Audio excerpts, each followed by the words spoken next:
Hello and welcome to today's webinar. My name is Hassan Al-Hassan, and I'm a research fellow for Middle East policy at the IISS. And joining me today are two excellent guests who are here to help us make sense of the Gulf Cooperation Council, or GCC member states' perspectives on the United States regional security commitment and how those are shaping strategic decision-making in the Gulf. With us is Professor Bernard Haeckel, who is Professor of Near Eastern Studies at Princeton University and the author of one of the most important edited volumes on modern-day Saudi Arabia, and that's Saudi Arabia in Transition. I recommend you all go out and read it. With us also is Ambassador Sheikha Najla bint Mohammed Al-Qasimi, who is a former ambassador of the United Arab Emirates to Sweden, Finland, Denmark, and Portugal, and is Director of Global Affairs at the Dubai Public Policy Center, Buhuth. Welcome both, and thank you very much for joining me. Briefly, the premise of today's discussion is that for decades, the US-GCC strategic partnership was based on a patron-client dynamic of sorts. The US provided security in return for the GCC states ensuring an uninterrupted supply of energy to global markets, cooperating on counterterrorism, and generally falling in line with US security and economic interests. But the terms of that partnership seem to have changed. The US has arguably stepped back from its role as security guarantor, paving the way for the Gulf states to emerge as more assertive and independent actors in regional and global politics. Frustrations abound on both sides, and for some time, the relationship has struggled to find a new equilibrium. Yet the two sides need one another. The US is the only partner that is capable and willing to provide meaningful security and defense cooperation to the Arab Gulf states. Meanwhile, the global energy crisis and the Iran talks illustrate the key role that the Gulf states play on issues of strategic importance to the United States. Now, before I hand over to Bernard to kick us off with some opening remarks, I'd like to remind everyone that the Q&A function will be available throughout the discussion. So please feel free to leave us your questions in the Q&A box. So I'll ask Bernard to come in with opening thoughts for about 5 minutes. He'll then be followed by Sheikha Najla, who will also speak for about 5 minutes, and then we'll kick off the discussion. So Bernard, over to you. Thank you. Thank you so much, Hassan, for this gracious invitation and introduction. Also, it's a pleasure and honor to be with Her Excellency Ambassador Sheikha Najla bint Mohammed Al-Qasimi. This is my first time with IISS, and it's really I've followed your work a lot, and I'm pleased to be part of it today. I think in terms of my comments, I would like to offer some very broad structural remarks, beginning with the following. In the region, in the Middle East in general, but in Arabia in particular, people have long memories. History matters. And politics are often determined by these histories and by these longer term trends. In the United States, there is almost no memory whatsoever when it comes to foreign policy. We go from election to election. We right now, for instance, are in the middle of a midterm election cycle in November, where the president's party, President Biden's party, is desperate not to lose. And one of the key factors in whether a party loses or wins is the state of the economy. The state of the economy is intimately tied to the price of oil, that is to the price of gasoline at the pump. And so President Biden has been for well before the Russian invasion of Ukraine, begging the Arab Gulf states to produce more oil, to bring the price down. So you're dealing with leaders that have a very different perspective. One very short term, the other one much more long term. And now let me turn to the Arab Gulf leaders. The single biggest challenge that they face is that they are almost entirely dependent on one commodity, which is fossil fuels. fossil fuels. And that has created and allowed for remarkable modernization, development of these countries, but also created an economy in which the majority of the society is hugely dependent on the government.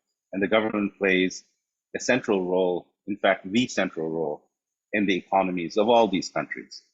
And in order to transition and become more diversified economies, you have to create, these countries have to create sectors that are less dependent on this one commodity. And so that's a long-term perspective, right? That's not something you can do in 6 months or in a year or 2 years. You're looking at decades. And so again, that reinforces a very different outlook that leaders have in one country, the United States, versus leaders in, say, the UAE or Saudi Arabia or Qatar or any of the other countries. And that creates friction. That difference in perspective creates friction. So for instance, if you look at America's involvement in the region, especially after 9/11, the US was like a bull in a china shop. That's an expression that's not very favorable in English. It means that it's an animal that destroys and breaks all the nice porcelain in the shop. So the US has engaged in a war in Iraq, in an invasion in Iraq. Before that, it invaded through allies Afghanistan.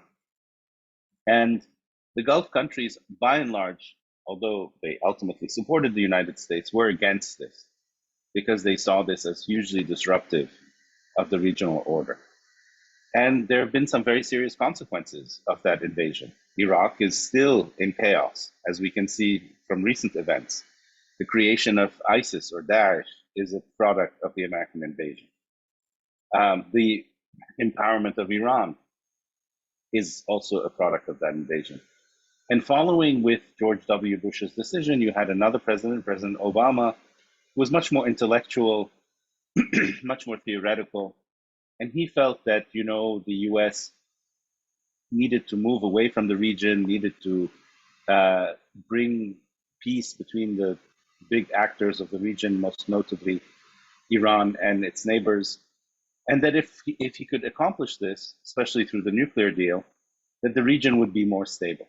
In fact, what he created was more instability because he sent signals that the US was abandoning its allies.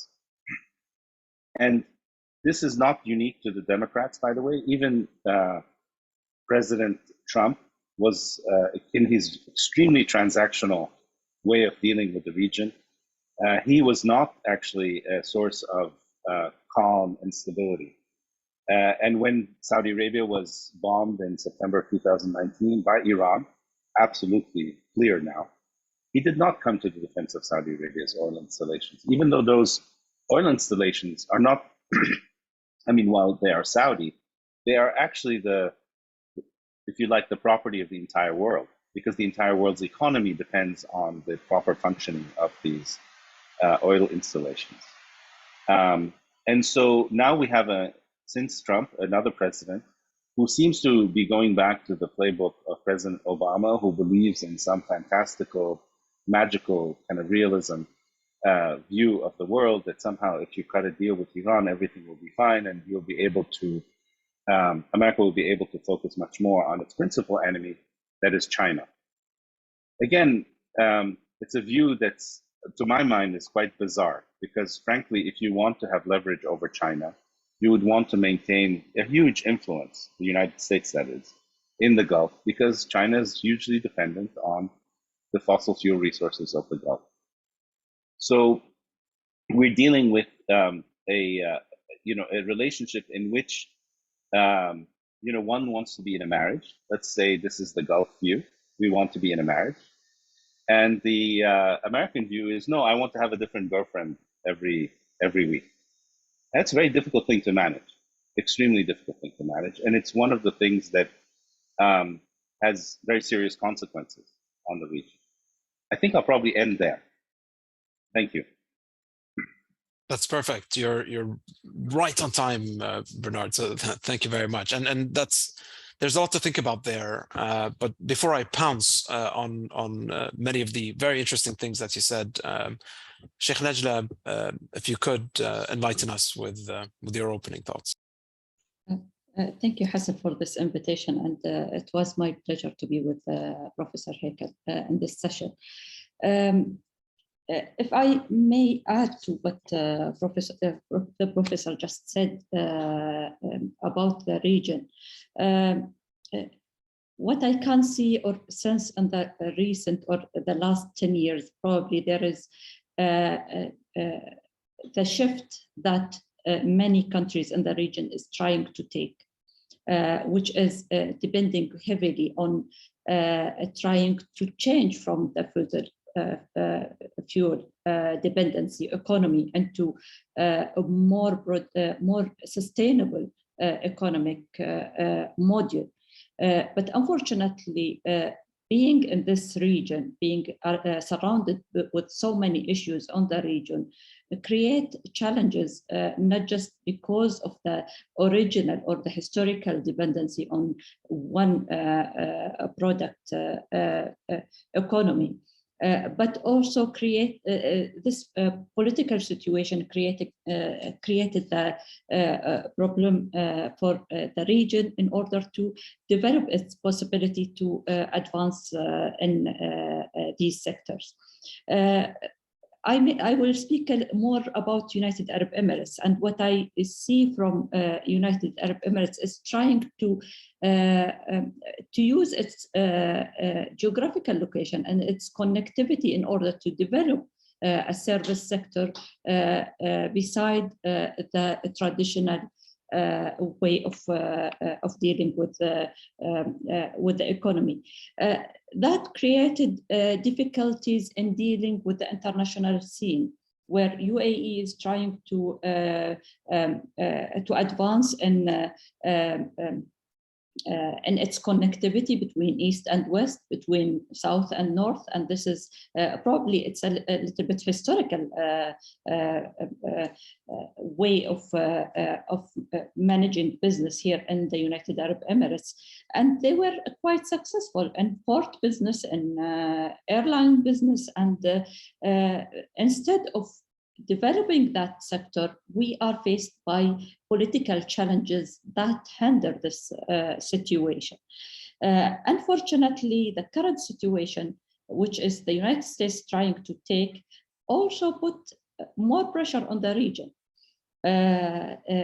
Like, for example, the situation with China. UAE saw itself always as open for all partners in the region, either China or Russia or the sub-Saharan African. UAE was in the middle of this connectivity project. At the same time, now with the issue of Ukraine, we see United States is developing policies more like friend-shoring or friend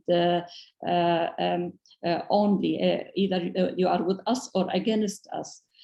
United Arab Emirates never saw itself as have to choose between different camps here. I mean, starting from the beginning, UAE part of the non-alignment movement. I don't know if there will be another hype for the non-alignment movement coming, but until now, still maybe India is trying to lead in that area, but still not clear. For the whole region, we are still dependent on the United States in many issues, very crucial issues. And from the beginning of Sheikh Mohammed bin Zayed tried to connect with the United States, he put a lot of emphasis on the United States, even more than before.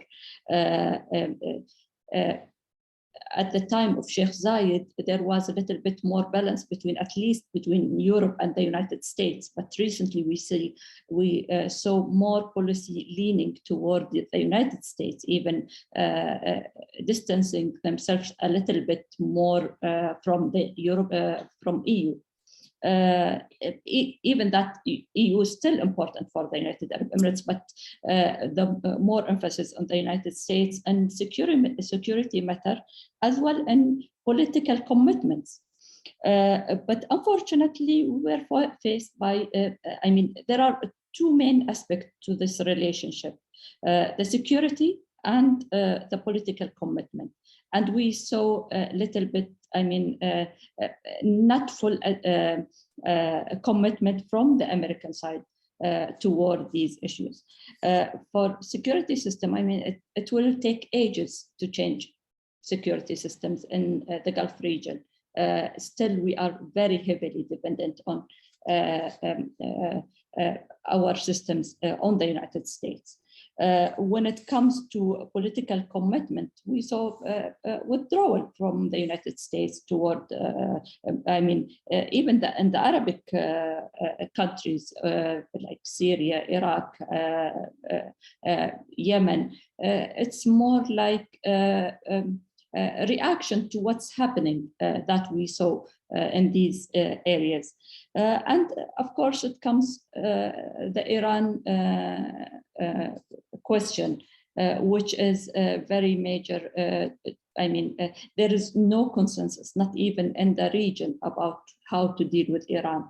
And there was a lot of hope that the United States would be able to create this leadership where consolidate the different opinions toward Iran, or at least address the concern of the region regarding Iran, having in mind the missiles, not just the nuclear, the missile system, the non-governmental militia support. These issues are of concern to the region, and we didn't see a response from the United States. That's wonderful. Thank you very much. And really, I think just building on that, and let me be a little bit provocative and start this discussion from the very end, in the sense that one of the big issues in US GCC relations, but also the Gulf states' relations with the Europeans, this applies equally, is sort of the bigger question of how did we get here? And so the Gulf states, Saudi Arabia and the UAE especially, didn't side very clearly with the West against Russia. Sheikh Najlay spoke very clearly about how the UAE prefers not to take sides. At the same time, while great power competition is heating up, obviously in Eastern Europe and East Asia, with the Chinese as well, the Gulf states are almost saying, we'd like to sit this one out, and we don't want to take sides. One of the questions that I encounter very often is, how are the Gulf states not clearly siding with the West on these issues? My personal view on this is that I tend to find the presumption that the Gulf states should automatically side with the US or Western Europe in the confrontation with Russia, or for that matter, China, rather strange. To my mind, I think Iran is to the Gulf states what Russia is to Western Europe. Bernard, you spoke about this in 2015. The US and the EU were willing to normalize relations with Iran completely on the back of the nuclear deal, even as Iran was underwriting Bashar al-Assad's war machine in Syria, wreaking havoc in Iraq through its militias, subtly building connections with the Houthis in Yemen, all of course at the doorstep of all of the Gulf states. So in essence, the nightmare scenario for the Gulf states had already materialized by 2015. Iran had already changed facts on the ground, almost sort of at a 360-degree in a 360-degree way for Saudi Arabia and the UAE and the rest of the Gulf states. And yet the US and the EU were willing to normalize relations on the back of the JCPOA. And so I think even from a cost-benefit analysis and sort of putting history aside, it's really also unclear to me what the Gulf states stand to gain from ostracizing the Russians or the Chinese. Because it's not as though the US is going to suddenly change its Iran or its Gulf policy because of what the Gulf states do or say vis-a-vis, say, the Russian invasion of Ukraine or China. You've said it, Bernard. I mean, you use the word transactional, and I think that's exactly the word to describe U.S. GCC relations at the moment. I mean, the horse is already out of the barn, I think, on the transactionality of the relationship, and the Gulf states seem to know it. What do you think, Bernard? Let's start with you. Yeah, I mean, I think that there's an attitude in America which is rooted in the view that these are client states, that these are not sort of equal partners. This is not a strategic partnership, but rather it's a quid pro quo. And it goes back to the idea, which is false, by the way, that the relationship began with Franklin Delano Roosevelt in 1945 with King Abdulaziz. They met, and it was an oil for security deal. In fact, I've looked at the minutes of that meeting in 1945. King Abdulaziz, known in the West as Ibn Saud, talked mostly about the Palestinians. There was no mention of oil as far as I could see in the minutes whatsoever. And now it's true that the Saudis did, and the Gulf states in general did provide a huge amount of oil, especially for the rebuilding of both Japan and Western Europe after World War II. But it was never a kind of just a gas station, as the Americans would say. It was always a partnership, and a very strong partnership in the war against the Soviet Union, against communism. And it culminated, of course, in Afghanistan with the fight against the Soviets when they invaded in 1979. So the Americans have a kind of view that, frankly, is I don't know. I wouldn't call it racist, but it's kind of a haughty superiority view, and they dismiss the concerns of the locals and local states. They're more careful with Israel, for instance, of course, but Israel does also, unlike just like the Gulf states, has taken a much more complicated and neutral position between Russia and Ukraine, and yet it doesn't face much criticism in the U.S. So I think it's rooted in a view that these are client states, and therefore they should do whatever America tells them to do. And you could see it, for instance, in how Trump talked about the Gulf states. And so this is not just a kind of Democrat versus Republican. It's actually equally held by both. And in the Biden administration in particular, you have people who think that Iran is a great civilization. This was something that Obama also felt, that Iran is a great civilization, whereas the Arabs are just, cameleers. They have no civilization. I mean, it's bizarre. It's a kind of really strange and ahistorical view of the world, but it's there, and it influences decisions and politics. On the basis of that, I mean, Sheikh Najla, why do you think the Gulf states are sort of behaving the way they do vis-a-vis China and Russia? I mean, how would we explain this? Is this a form of strategic hedging? They're hedging against US decline or US disengagement? Is it part of a broader strategy of diversifying foreign relations? Is it that the Gulf states are part of a global autocracy club that's trying to undermine the West? I mean, of course, I only need to sort of glance outside of the window and see the US Fifth Fleet and the UK, the British naval forces that are stationed in Bahrain, to debunk that theory. But what do you think? How do you think, how might you explain their behavior? We heard a lot of argument that it is a tit for tat, or some people think that it's a reaction from the region toward the withdrawal of the United States from the region. But I don't believe that, because, for example, the relationship with, at least for the United Arab Emirates, its relationship or its pivoting toward China, it's before any of these new developments happened. And I think it's a very rational decision that United Arab Emirates took it toward, for example, developing its economic relationship with China. Actually, in the contrary, you will see for United Arab Emirates, it has its own problem also with China when it comes, or competition. I don't want to put it as a problem, but there is a lot of competition also, and especially on in port sector, which is important for the United Arab Emirates. But for us, it's more being pragmatic and dealing with different partners.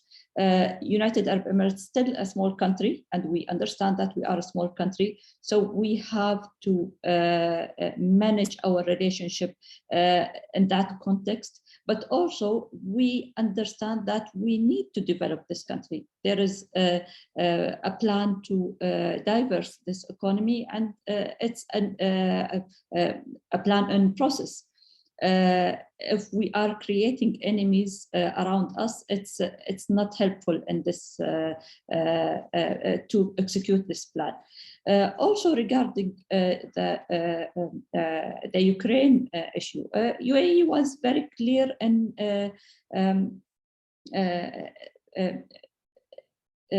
in supporting the United States and in supporting Ukraine in the matter of that the invasion is not acceptable. The humanitarian situation is not acceptable in Ukraine.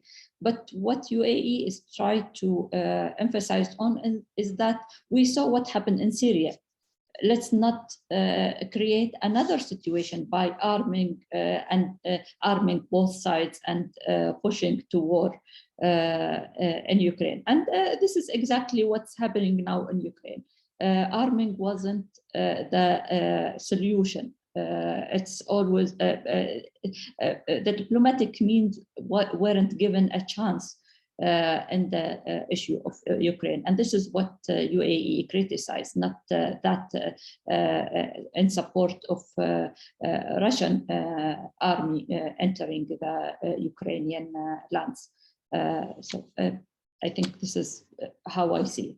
Yeah, and I think one of the key sort of knock-on effects of the Ukraine, the Russian invasion of Ukraine, has obviously been the exacerbation of the global energy crisis, and that is obviously playing an extremely important role, I would say, in recalibrating U.S. GCC relations, right? And so we've seen President Biden, as the French would say, swallow his hat and engage with the Saudi leadership and actually fly over to Jeddah to take part in the Jeddah summit.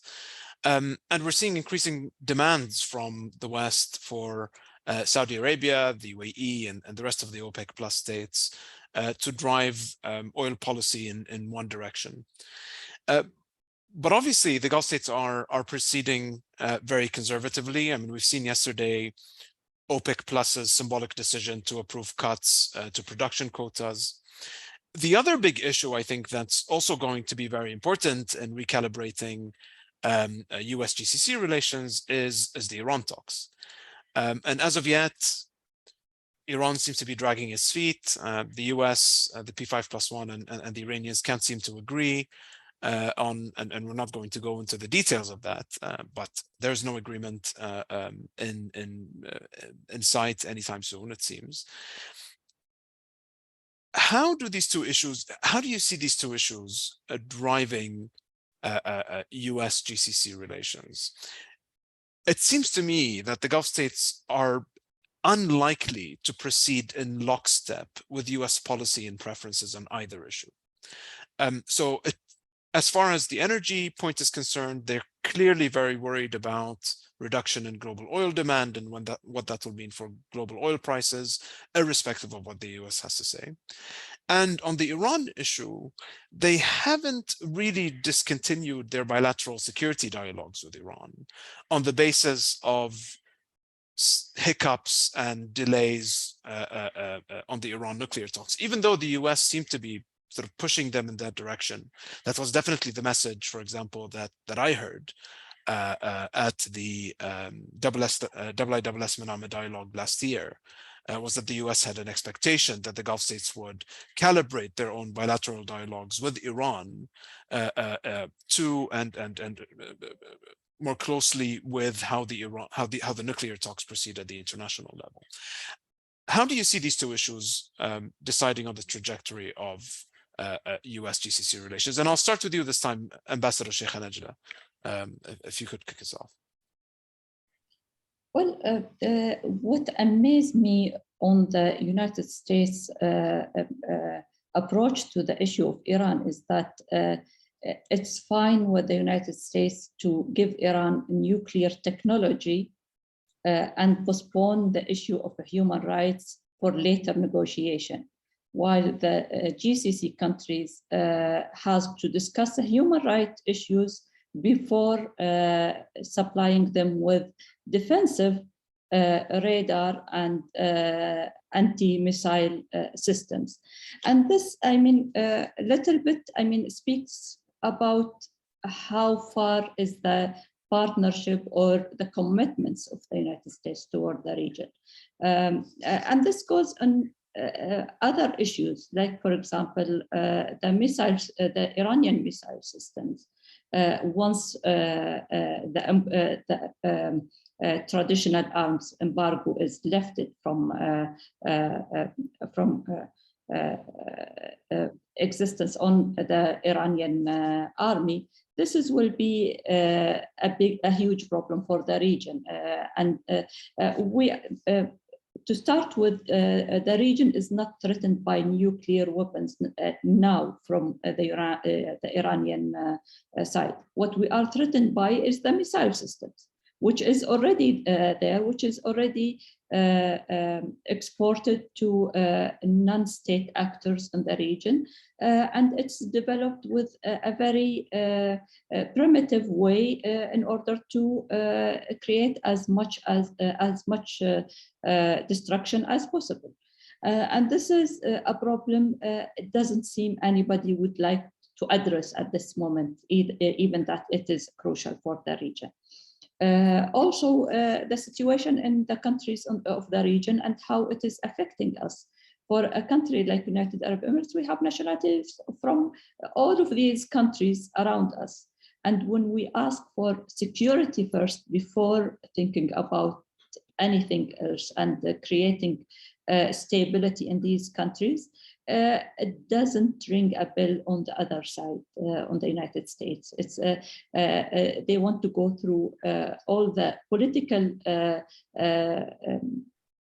changes required before thinking about to secure any future possibility of creating stability for these political regime that's supposedly to work afterward. I mean, to speak about democracy is a culture that has to grow from the community itself, that has to address the needs of the countries, like, for example, Iraq, Syria, other countries in the regions. They have to create the system that suits them. There is no two democracies in the whole Europe similar to each other.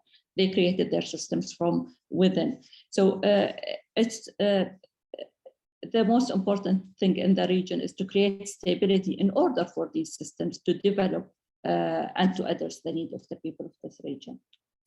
So if I could challenge your argument very quickly, Sheikh Najla. I mean, the Americans are upgrading in a sense, their defense and military footprint in the Gulf region to cope with the changing nature of the threat environment. And so the US Fifth Fleet is setting up Task Force 59, which is going to combine artificial intelligence with unmanned surface vessels to counter Iran's efforts in the domain of UAVs and unmanned vessels.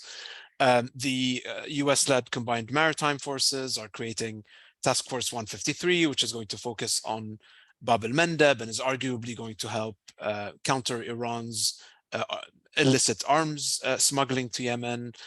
There's also talk about the US and Israel partnering with countries in the region to create some sort of regional air defense network to defend against airborne threats, which are obviously a very important threat vector for the Gulf states. Do you think those commitments are enough to reassure the Gulf state that the US is a serious and reliable security partner?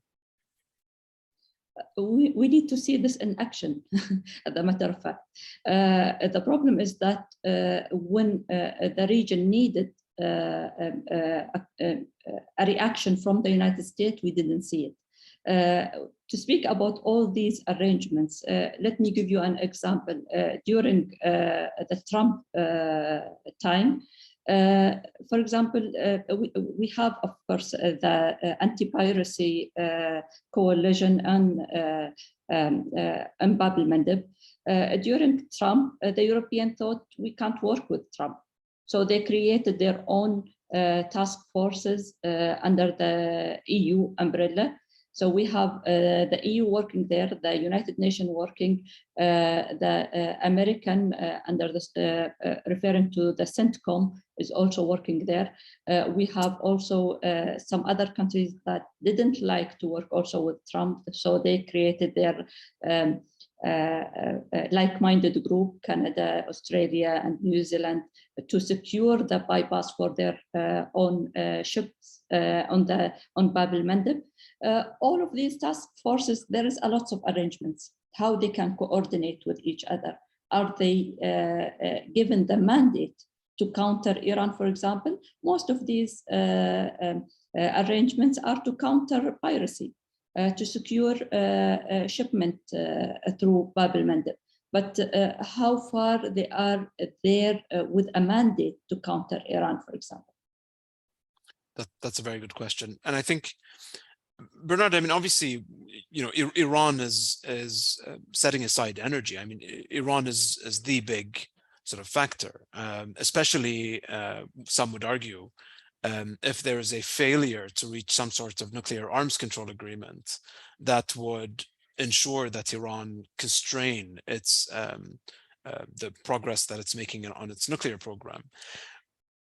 If that doesn't happen, if we fail to constrain Iran's nuclear program for any reason, in a sense, the Gulf states will be facing the South Korean dilemma, so to speak, which is, you know, how do non-nuclear weapon states deter an aggressive nuclear weapons or nuclear weapons capable adversary? And if I were advising Gulf leaders, I'd say that asking for an explicit American nuclear umbrella in the Gulf, should Iran go nuclear, should be their top talking point, because on the one hand, that deters Iran. On the other hand, it's probably the single best thing that the US could do to prevent a nuclear proliferation cascade in the region. If the Iran nuclear talks were to collapse and Iran were to make progress, do you expect the US and the GCC states to close ranks together? Or do you think that frustrations would sort of abound on the basis that each partner will expect something from the other that the other simply may not be able to deliver on? What do you think? So I think that, in fact, I would be very surprised if a nuclear agreement isn't reached, because the Biden administration is actually desperate for one.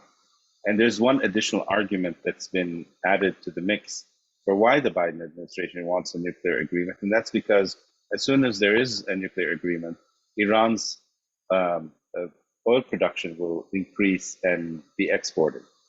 I mean, that's an argument that's being made. In fact, Iran is already exporting quite a bit of its oil, some of it through Iraq, actually, illegally. And Iran cannot ramp up its production quickly enough for the November midterm elections. But at least the signals will be that Iran is coming online. There'll be much more oil and so on. So the Biden administration is very keen on this. If the nuclear agreement is not reached, it will be entirely because Iran doesn't want to have a nuclear agreement.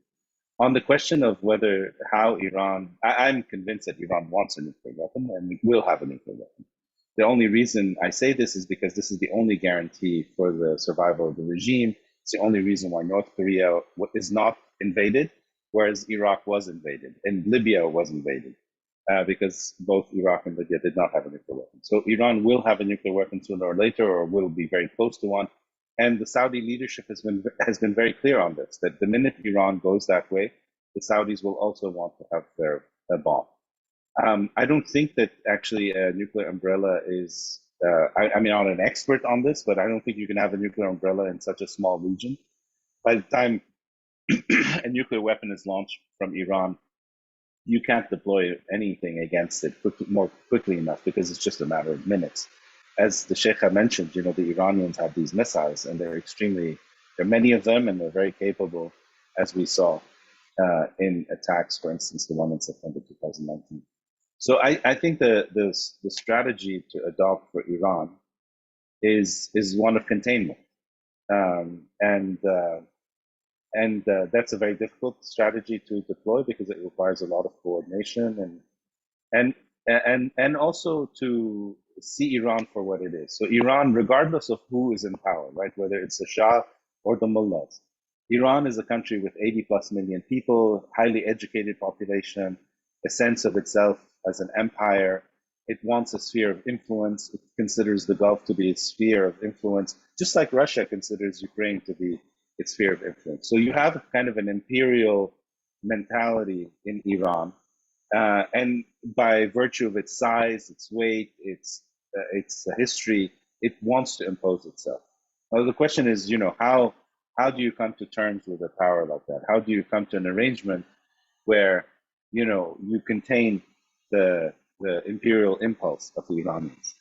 And the fact of the matter is, I think the Iranians look at the Gulf and they see all these small, relative to itself, small states, extremely rich. So it wants to control them. It wants to control its resources. I think any regime in Iran, regardless of whether it's the revolutionary regime or the Shah's regime, would want to do this. We saw this during the Shah's period too, by the way. So it's not, it's something, again, that's structural to the region and has to be thought of as, you have to think of structural ways to contain it. I think Iran clearly looms very large here, I think, on the strategic thinking of the Arab Gulf states.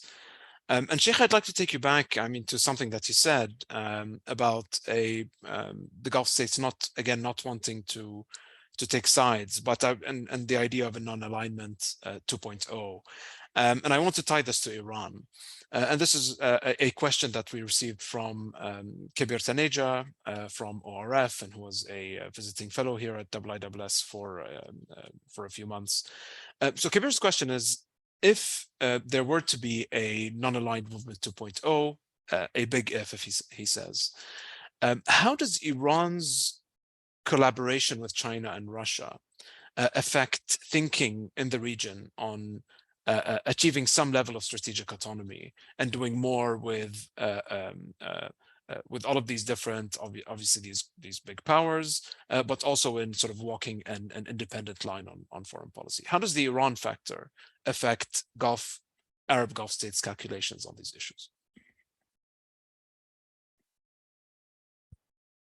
I think Iran is also trying to empower this idea of non-alignment, because at the end of the day, Iran was part of this group. And you can see it very clearly from negotiating with the United States. Even that it's, they are very much connected with Russia. They depend on China, especially during the boycott. They depend on China very much on exporting their oil, but still they want to negotiate with the United States to reach an agreement with the United States, to be open to the other side.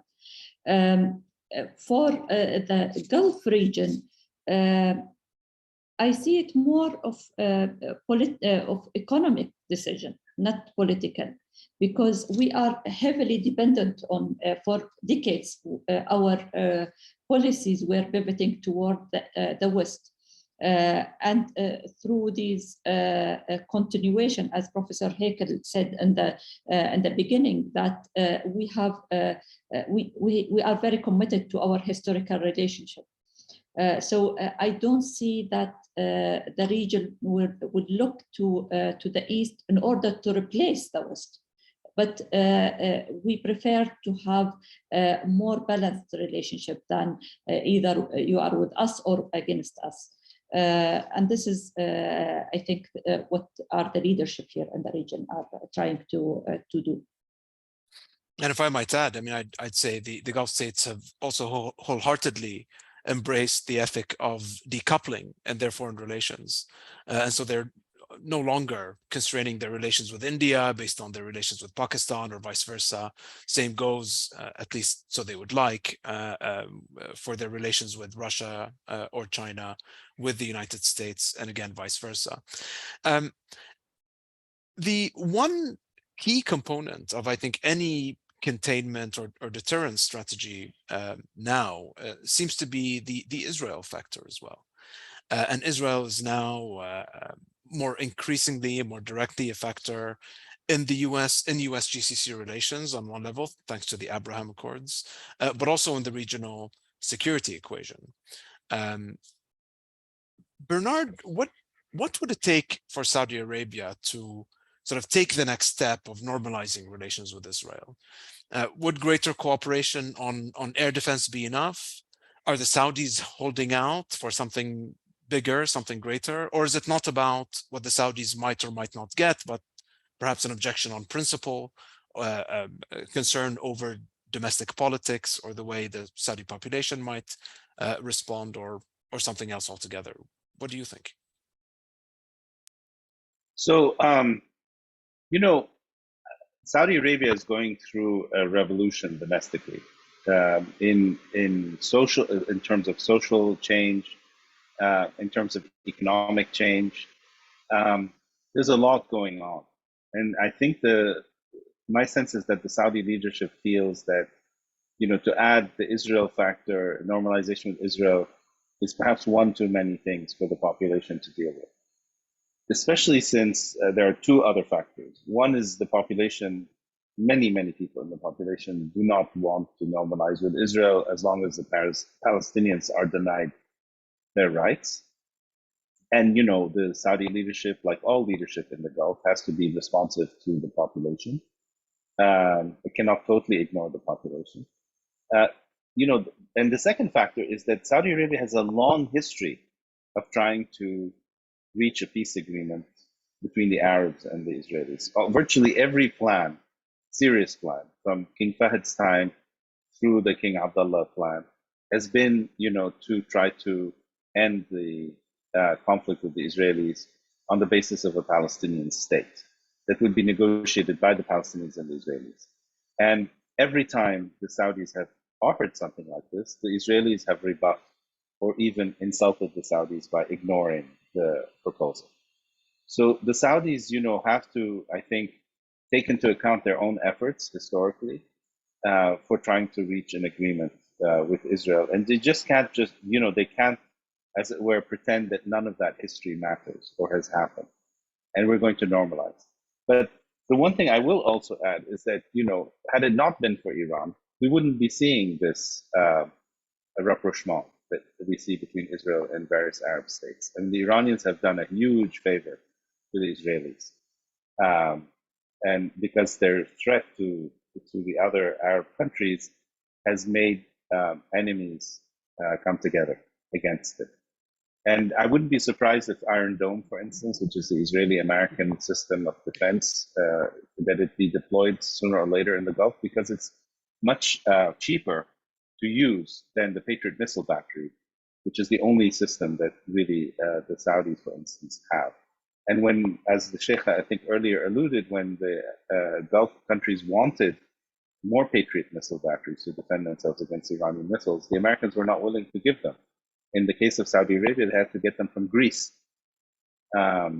So this is another factor, I think, that brings the Israelis and the Saudis together. And the Israelis are now developing a new system of lasers, which is even cheaper than the Iron Dome.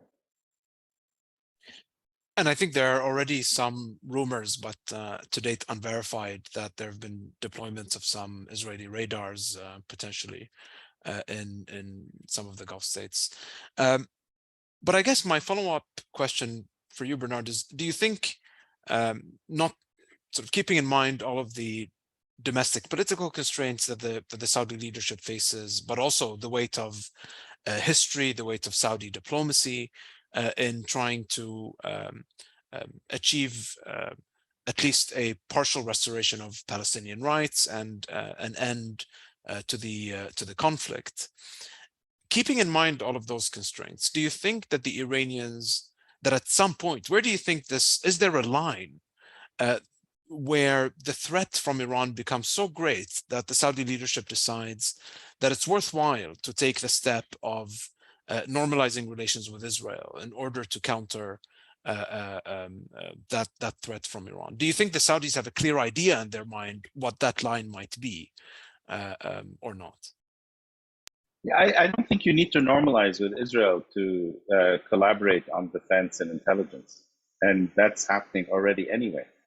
I don't think, I don't see why normalization adds anything to what is already happening and will continue to happen between these countries, especially since the United States is, as I said earlier, if you take the Iron Dome, for instance, it's as much an American product as it is an Israeli product. So, an American product can come into Saudi Arabia. It's not a problem.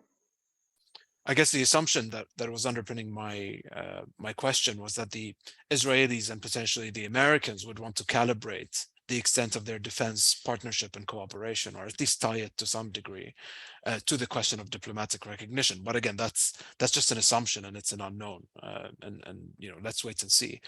But Sheikh Najla, I mean, you come from the UAE, which is a country that is already a signatory of the Abraham Accords. Has the UAE been able to reap strategic dividends, whether through its relationship, an enhanced relationship with the United States, or through better balancing or deterrence capabilities vis-a-vis Iran from that partnership, in your opinion?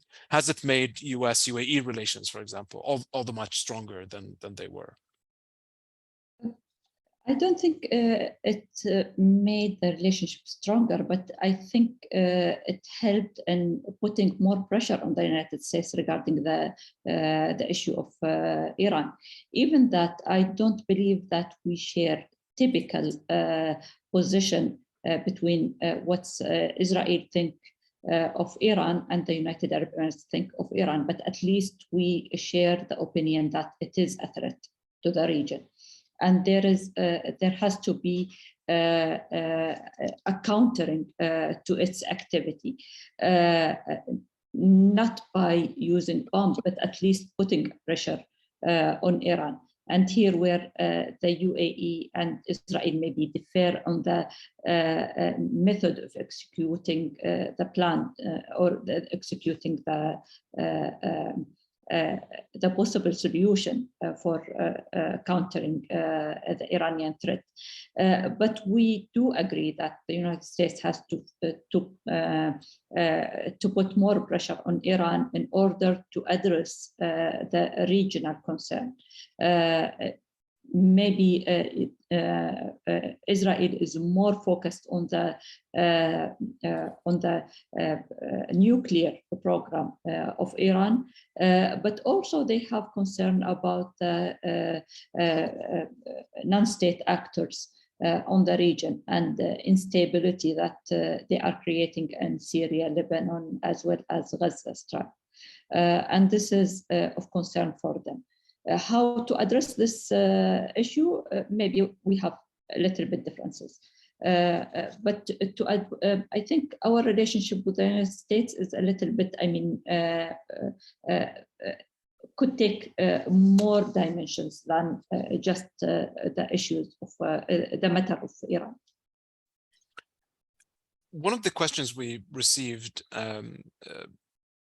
asks what structures would help ensure greater consistency in the strategic partnership between the GCC states and the US. And this is sort of a nice way for us to take a step back as we reach the end of today's discussion.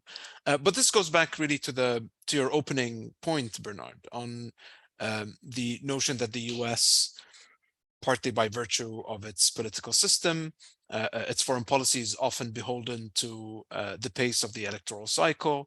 And arguably, by the way, I think the Iran and the Gulf states and US policy on these issues this is probably arguably one of the most volatile issues of US foreign policy. We've seen US policy during the Obama administration go from almost striking a grand bargain with Iran to maximum pressure, by the Trump administration to again trying to seek an arms control agreement under Biden.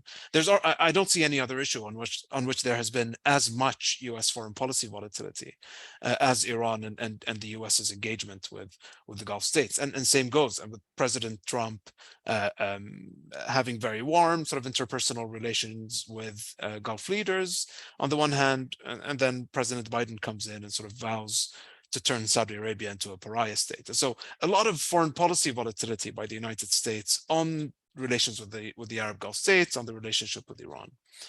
Keeping all of these things in mind, how do you think, what can the GCC states and the US do to minimize volatility, ensure a greater degree of continuity and consistency in the strategic partnership across US electoral cycles? So I think that, a relationship that's based more on institutions than on personalities is very important. That will provide for certain continuity. And here I'm talking about relationships that are strong and deep with the militaries, with the intelligence communities, diplomatic communities of the two countries, business communities, and so on. But ultimately, certain basic premises have to be agreed upon by the two sides. So, for instance, it's important for Americans in particular to understand that stability is crucial in this region because of where it's located, because of the fossil fuel reserves that are located there, the maritime shipping, security and safety of maritime shipping, and so on. That that this region is fundamental to the stability of the world, not just the United States or the region itself. And it's fundamental to America's standing in the world as well. And that the GCC countries are countries that are for stability and for the status quo, whereas Iran is a revolutionary country that wants to upend the status quo and push America out of the region, just like Russia would like to push America out of the region. China, I think, is actually an interesting case in that the Chinese want the Americans to stay there because it secures a stable and reliable flow of energy, as well as markets for it. So I think a deeper kind of institutional set of arrangements, but also a deeper understanding of what are the ultimate and realistic interests that unite these, that intersect between these countries, and move away from the kind of virtue signaling that the Americans are very good at when it comes to posturing in their foreign policy. Sheikh Najla? Well, I think it's still for the region, it's a little bit difficult to deal with the issue of the matter that it is United States or Russia or China. It's completely different approach toward each country. For example, when it comes to the question of Russia, for the whole region, we don't have very long-term commitment toward Russia.